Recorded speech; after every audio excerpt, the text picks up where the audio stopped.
We're back, World Wide Web. We're hanging with the authors at the Speculative Fiction Southeast Conference in Orlando, Florida. I'm G.W. Pomichter, and we are here with Tof Eklund, the author of the Autumn Harvest series. And we have here Autumn Harvest Maiden, which is available here at the conference and probably at bookstores everywhere. And Tof is going to tell us all about that. Tell us about the Autumn Harvest series.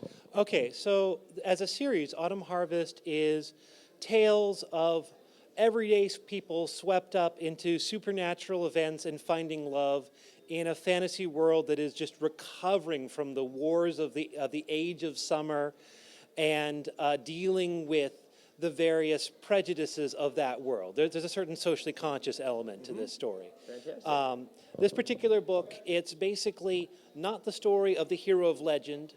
It's a story of that character's parents, how they met and fell in love. And because we all know that the great hero is always an orphan, they are doomed to have a child and then die. And so... No spoilers there. None at all. Yellen is a witch and a woman of color, and she is sent as an emissary to the backwards and patriarchal kingdom of Thrice, where she saves the life of the young prince. Being a witch, she's not quite immortal, but she has an extended lifespan, and the prince grows up as she is there in the court and falls in love with her. Then they both have to figure out how to negotiate their forbidden love and the doom that awaits them as the weirding, the force of fate in the world seeks to both bring them together and to destroy them. Wow, we got some really, really, really heavy themes going on in there. Okay, so this is one in a series, though. There were two now, or are there more? This is the only book that's out in the series now. Okay. The second volume, Mother, will be serialized with Big World Network, my publisher, as a serial web and audio fiction.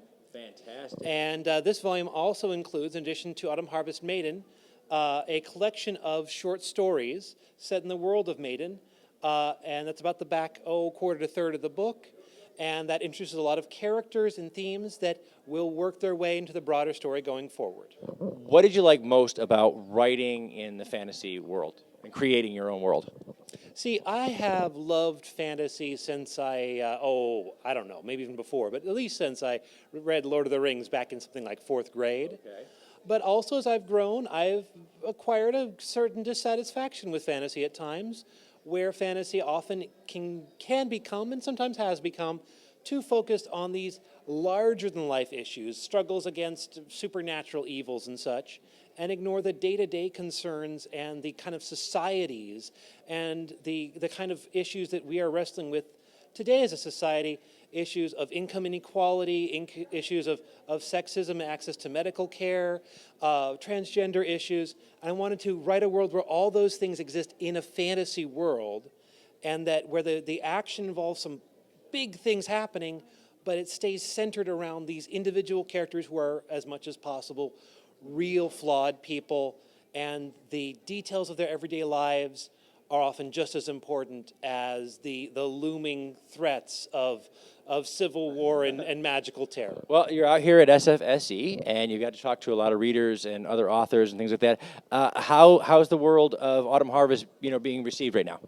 I've gotten some really positive feedback, including some definite excitement about the game. There's actually going to be an Autumn Harvest game. Okay. We're not talking like a big budget. Massively multiplayer game. We're talking a little web playable game that'll be hosted by my publisher that I have been working on, and in which players will have a chance to uncover a story set centuries before Autumn Harvest Maiden that sheds light on the world as a whole, while also focusing on a rather different perspective on the world, as the protagonist of Maiden is a straight woman. This Autumn Harvest Rites of Spring is a lesbian story, and some of the short fiction I have in here, it features transgender themes, polyamorous themes. Now, working in the fantasy genre and in speculative fiction, did you find that it was easier, or that subject matter was more approachable when it came to knowing that your readers were going to be entertained while you educated them slightly? Well, I think that one of the greatest virtues of speculative fiction is that it takes us a little bit away from our everyday experience, and then inevitably, even when it's not intended to, reflects on life as we know it. I'll admit that writing fantasy allows me to do some fun things that I couldn't do if I were writing realistic fiction. It also sometimes allows me to focus in on things in ways that might easily become, frankly, really more painful and difficult than perhaps I sometimes want. I was going to say, a lot of writers write in in fantasy because it's a way to sort of mask bigger issues behind fantastical issues. And so people we can deal with prejudice, and instead of having to work with the various ethnic races of humanity, it's okay to hate an alien. Or it's okay to hate a hobbit, and so we can teach people over time. You actually dove right in here, though, into your fantasy and said, we're not going to mask any of these things. We have, lesbian couples, and we have straight couples, and we have. I love the idea of trying to tell the story of what happened to the proverbial hero's parents. That's kind of, So you've actually dealt with these issues head on in the fantasy environment. Was that more or less difficult, you think, than those who try to sort of paint over the more realistic issues with a fantastical issue to work into it a little more slowly, I think, is the thing.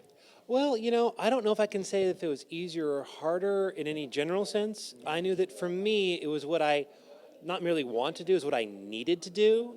Okay. I did feel the need to kind of rip the Band-Aid off some of those issues because I wanted to deal with what are the lives of all the people who work as castle staff in a fantasy setting. What are the experiences of the peasantry who historically suffered immensely, and then also what is it like then to be an outsider? Because even as Yellen is. She has magical powers. She's going to live hundreds of years. She's also the closest to a modern character because she had the opportunity for an advanced education and grew up knowing that she mattered and that there was nothing inferior about being black or being a woman. Or being a witch. Or being a witch. She comes from a nation ruled by a council of witches. Wow, that's fantastic. Thank you so much for talking to us, Tof. I mean, this is fantastic. And what do we have back here? This is a series at, first of all, Dr. Tof. I did not know that when we started the interview. What am I looking at here? Well, Unconventional Dwarf. Okay, so here we go. The Unconventional Dwarf is also the first in the series, though there I can at least say that The Unconventional Elf, the second book, should be out in time for the winter holidays. Fantastic. Yes. All right. It is something that started out as an idea for a role-playing supplement for things like Dungeons & Dragons. Okay. The form it took is something that is very much literary in character and is intended as much as an idea book for fantasy in any context as specifically for role-playing. Okay. The seed of the idea was to take a bunch of the most familiar and sometimes well-trodden and tired tropes in fantasy and get a range of different up-and-coming authors to present entirely fresh settings, not complete narrative stories, worlds, societies. So oh, wow, that's terrific. Wow. Okay, well, thank you, everybody, for hanging with the authors, and thank you, Tof, for talking about your worlds and about the fiction that you've created here. Before we wrap it up, though, I want to make sure we have a chance to tell everybody, where can they find you on Facebook? Or the web, anywhere. Right. You can find me on Twitter at Tof Eklund. That's TOFEKLUND. Okay. My website is tofelkland.net, spelled the same way. Outstanding. And if you go on Facebook and search either for Tof Eklund or for Autumn Harvest, or the Unconventional, you will find pages for all of those things. Oh, fantastic. How hard is that? How hard is that to keep up? Because I know I started out with a page for each book. And anybody that wanted to like me personally could come to my personal page.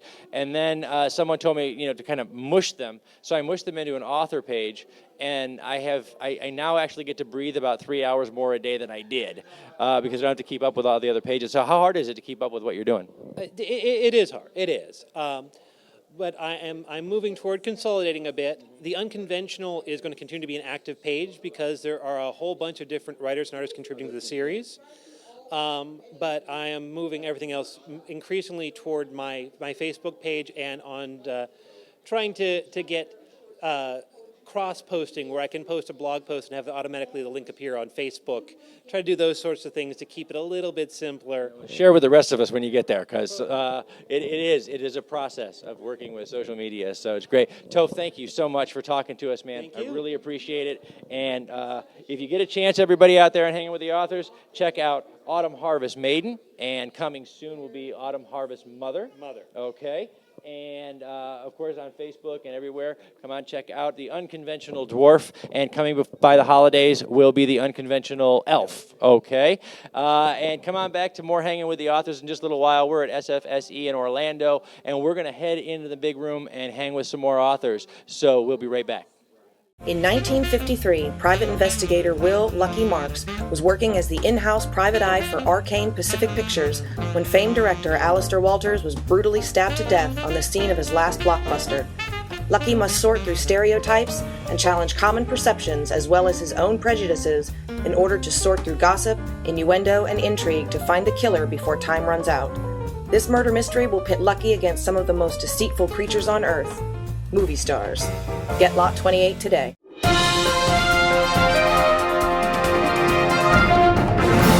Hello, we are hanging with authors at SFSE in Orlando, Florida, and I am G.W. Pomichter, and we are here with Elizabeth Raven, and she is the author of Matanzas Moon. And Matanzas Moon, this looks really interesting. It's a great cover, by the way. Oh, Who's your cover designer? Thank you. It was Willow Raven Illustration and Design Plus. Oh, fantastic. Good deal. All right. Well, this is your first conference. It is, indeed. This is my first book. Fantastic. Well, congratulations on the book. And I hope it's doing really, really well. And I hope it's getting a great reception here at SFSE. So far, so good. You know, I'm very pleased and surprised. So it's been great. That's fantastic. Now, Elizabeth, what inspired you to write? This is your first book. What inspired Matanzas Moon? I love St. Augustine. St. Augustine is the nation's oldest city, and it is one of the most haunted cities, and I'm addicted to the ghost tours. So I go to as many of them as I possibly can. And I just kind of had the premise come to mind, and whenever I heard the right combination of ghost stories that I felt I could weave into a good plot, it all fell together. Okay, so now what is Matanzas Moon all about? Bridget is our main character, and she had gotten her bachelor's degree in animal sciences and aspired to be a veterinarian. And things didn't work out that way, and so she diverted her track to, she's a very dichotomous person, so she diverted her track to a completely different area. She was adept in palmistry, astrology, and tarot. And so she opened a metaphysical store in the heart of St. Augustine's historic district. And she didn't realize that although she had those gifts, she didn't know she was a medium. Wow. Yeah, so moving to St. Augustine. Yeah, that's going to be a little bit of a shock, especially in the most haunted town in America. So One of the most, yes, one of the most definitely. haunted towns in America. That's fantastic. So what is your favorite part of SFSE so far? Oh, it's been meeting all of the people here. I've met authors, I've met panelists, I've met various vendors, and the participants and the fans and everything. It's been amazing. Has it really? This is my first experience in That- the convention as well. That is awesome. That is really fantastic, and we're glad that you're having a good time here. Now, where can readers out there on the web, because that's pretty much where you're watching this, if you're watching it, where can readers find you on the web? ElizabethRaven.com. I'm also on Twitter. I'm on Facebook, Google Plus. So yeah, Elizabeth Raven. You can look that up, and I'm in there. Fantastic. And the books are for sale on. They're for sale on my website, and they will be on Amazon. The EPUB is being formatted, so it'll be up there in a week. Okay, fantastic. Well, welcome to the authors community. We're excited to welcome new. Is this independently published, or have you got a publishing? Okay, great. What is your favorite part about being an indie author?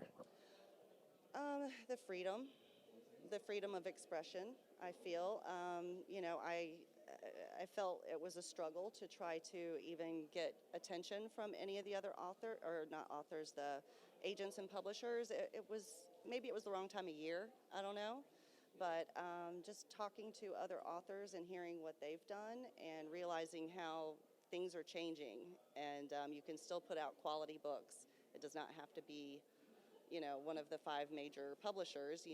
There's a lot of fabulous independently published works out there to be very proud of.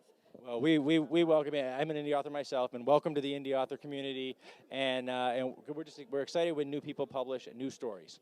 That's what being an author and a writer is all about, is telling our stories. And what we're trying to do with Hanging with the Authors is just tell everybody your story, so that they can go and find you on Amazon, or they can find you at ElizabethRaven.com. Okay, while you're here, I know you've seen a lot of other authors. Make sure you get back there to that drafted digital table. Mm-hmm. They're going to put you on every other online market known to mankind. Excellent. Okay, so make sure you get to that one. All right. So we love drafted digital, by the way, here. So just and everybody check out Matanzas Moon. And look, if you're a Florida fan, if you're a St. Augustine fan, if you're a Ghost fan, if you're a Supernatural fan, or if you just really like Elizabeth Raven. That's a great way to do it, okay? So go on by and grab her books at ElizabethRaven.com, and check back here with more Hanging with the Authors at the Speculative Fiction Southeast Conference in Orlando, Florida, and we'll be right back with more authors. Thanks.